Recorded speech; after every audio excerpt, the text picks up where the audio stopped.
Hello students, देखो class 9th के maths जो सीबीएसई वाली है उसका 13.8 का क्वेश्चन नंबर 9 जो कि पूरा का पूरा स्पेयर यानी कि गोले पे बेस्ड है। ठीक है, तो उस क्वेश्चन को हम समझते हैं पहले वो क्या क्या क्या रहा है क्वेश्चन को। इसके बाद हम लैंग्वेज को जब पकड़ लेंगे तब क्वेश्चन पे आ जाएंगे, यानी कि उसको कैसे सॉल्व करेंगे। राइट, सबसे इंपॉर्टेंट होता है बेसिक को समझना। तो देखो बोल रहा है 27 solid iron spheres each of radius small r and the surface area capital S are melted to form a sphere with surface area capital S dash and find the radius r dash of a new sphere and the ratio of capital S and S dash।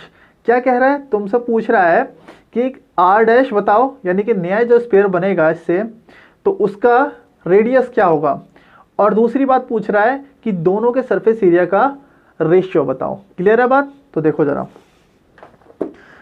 जब आपको नया radius निकालना है तो क्या कह रहा है उस क्वेश्चन को समझते हैं जरा। यहां पे मैं आपको 5 कंचे दिखा रहा हूं, ये 5 कंचे हैं। अगर मैं इन 5 कंचों को गला देता हूं, ये शीशे के बने हुए समझ लो, ठीक है। अब मैं इसको क्या करता हूं, फैक्ट्री में जाता हूं, उसको गला देता हूं। गलाने के बाद ये नए कंचे बन जाएगा, एक बड़ा कंचा बनेगा। बना किससे? इन 5 कंचों से मिलकर बना तो इन 5 से ही है कि नहीं। तो ये एक नया बन गया, तो मैं क्या कहूँगा, अभी थोड़ा बड़ा कंचा बना। तो अब ये बताओ कि जो इसकी रेडियस रही होगी इन 5 की, क्या वो इसकी रेडियस रही होगी? नहीं।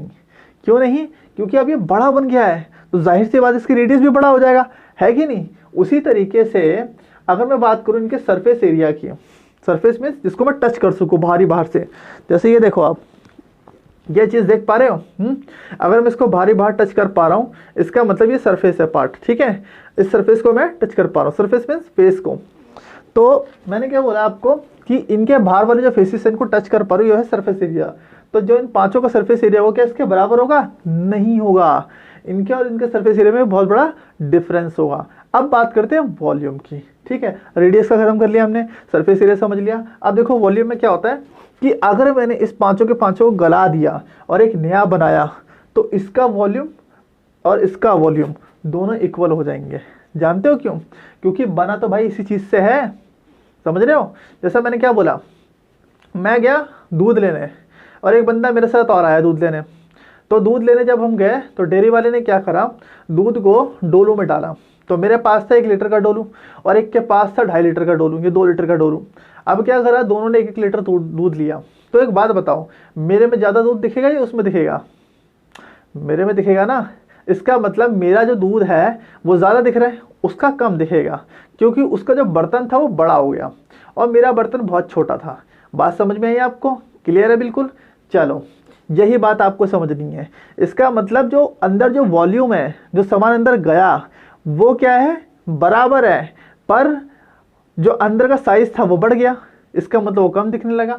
इसी तरीके से ये छोटे छोटे कंचे थे, इन सबको जब मैंने गला के एक बड़ा कंचा बनाया तो बड़ा दिखने लगा, पर मिला तो 5 से।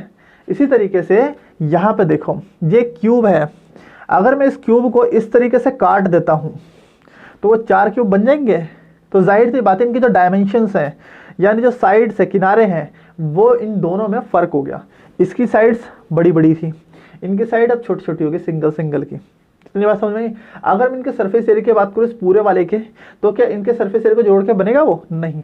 इसका अलग होगा, इसका अलग होगा, दोनों के सरफेस एरिया में डिफरेंस होगा, पर इन दोनों का वॉल्यूम इक्वल हो जाएगा, क्योंकि इसके काटने से वॉल्यूम ये क्या हो गए, 4 पार्ट में बट गए।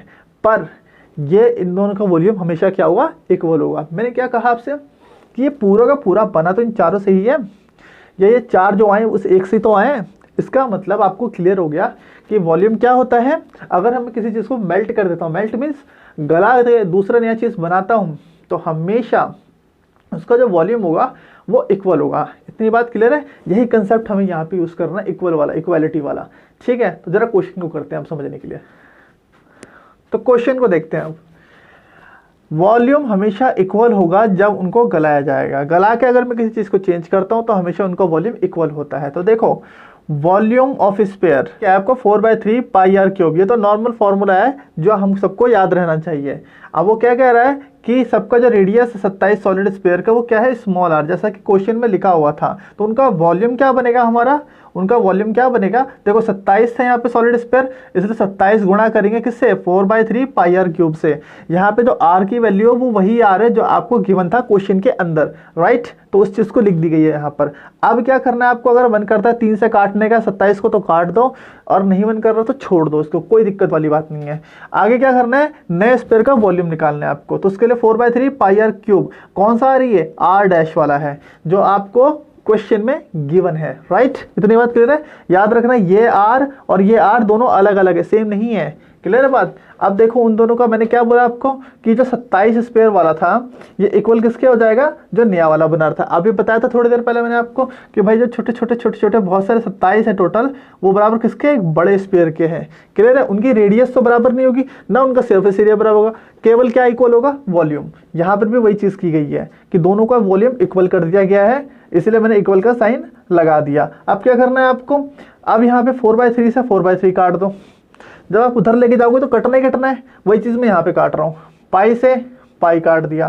क्लियर है। अब मेरे पास बचा क्या, 27 आर क्यूब लिख दिया। अब आर डैश का क्यूब लिखा हुआ है। अब मैंने को क्या करना है, यहाँ पे दिख रहा है मुझे क्यूब है, क्या है क्यूब, यहाँ भी क्यूब दिख रहा है मुझे। अगर मैं इस क्यूब को उधर ले जाता हूँ तो क्या बन जाएगा, क्यूब रूट। क्यूब रूट बनने के बाद 27 आर क्यूब, तो 27 का क्यूब क्या होता है, 3। ठीक है। कैसे बताया मैंने, देखो 27 अगर मैं अंडर रूट में रखता हूँ, अंडर रूट क्यूब में 3 गुणा 3 गुणा 3, 3 का जोड़ा निकलेगा तो बाहर क्या आएगा आपका, 3 आएगा। अगर यहाँ पे स्क्वायर रूट होता, 3 नहीं होता, तो आपको क्या करना पड़ता है, यहाँ पे 27 का स्क्वायर नहीं बनता, तब क्या करना पड़ता है आपको, इस तरीके से लिखना पड़ता 3√3। क्लियर है बात। यहाँ पे मैंने क्या करा, 3 आर आ गया मेरा, आर डैश की वैल्यू। क्लियर है बात। क्योंकि 27 का जो क्यूब रूट होता है वो होता है 3, और आर क्यूब का क्या होता है, आर हो जाता है, क्योंकि 3 पावर थी इसलिए वो बाहर आ गया निकल के। इसी तरीके से अब इनका क्या करा है हमने, आर डैश की तो वैल्यू आ गई मेरी, आर डैश की वैल्यू कितनी आई, 3R। अब मुझे क्या करना है, रेशियो निकालना है उनके सरफेस एरिया का। तो ये कौन सा है, जो 27 वाला स्पेयर है, 27 स्पेयर्स है, और ये क्या है, जो उन 27 स्पेयर से नया स्पेयर बन के बना है। तो दोनों के सरफेस एरिया तो अलग अलग होंगे, तो उनका रेशियो भी निकालेंगे। तो हमने क्या करा कि पहले वाले का जो सरफेस एरिया था उसको मैंने यहाँ लिख दिया 27 वाले में। तो 27 को 27 नहीं लेना, हमें एक का सरफेस एरिया की बात कर रहे हैं, एक के सरफेस एरिया को दूसरे के सरफेस एरिया से कंपेयर करना है। क्वेश्चन में क्लियर लिखा हुआ है, कहीं 27 स्पेयर की बात नहीं हो रही है, केवल एक सरफेस एरिया की बात हो रही है। ठीक है। तो एक को मैंने क्या करा, 4πr², एंड यहाँ पे भी दूसरे वाले का पहला, वो तो एक ही है पूरा का पूरा। तो 4π ब्रैकेट में r क्या था मेरा, 3r था, 3r रखा, उसका स्क्वायर कर दिया। अब मैंने क्या करा, 4π से 4π कट गया, r² बचा। ठीक है। इसके बाद 3r² को अगर मैं खोलूंगा तो क्या बनेगा, 9r² बनेगा। ठीक है। r² से फिर r² कट जाएगा। क्यों कट जाएगा, क्योंकि दोनों r इक्वल थे। इस r डैश की जगह पे 3r रखा ना हमने, इसलिए बचा क्या फाइनली हमारे पास, 1:9 या 1:9। और यही मेरा क्या है, टोटल सरफेस एरिया जो दोनों का रेशियो है वो बन के आ गया है। तो पहले वाले का ये आंसर हो जाएगा और दूसरे वाले का ये आंसर हो जाएगा।